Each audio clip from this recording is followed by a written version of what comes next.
Level 2 exercises নি পেনের জন্য যখন আমাদের ব্যথাটা কমে যায় একটা দুটো সিটিং এর পরে, তখন আমরা এই এক্সারসাইজ গুলো দেখাই যাতে আপনার হাঁটুর মাসলের স্ট্রেংথটা ফেরত আসে। ডান পায়ে এক্সারসাইজ গুলো শুরু করব, গ্র্যাজুয়ালি শুরু করতে হয়, কারণ যখন আমরা ওয়েট ট্রেনিংটা শুরু করি ব্যথাটা একটু বাড়তে পারে। প্রথম এক্সারসাইজটা হবে আস্তে করে পা তোলা, সোজা তোলা, মোটামুটি এই 45 ডিগ্রি মতো তুলে পায়ের পাতা টান টান, হাঁটু শক্ত।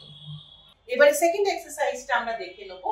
একটু কাত হন ওদিকটা, এরকম ভাবে কাত হয়ে হালকা করে 45 ডিগ্রি আবার পাটা তোলা উপরে, এইভাবে হোল্ড।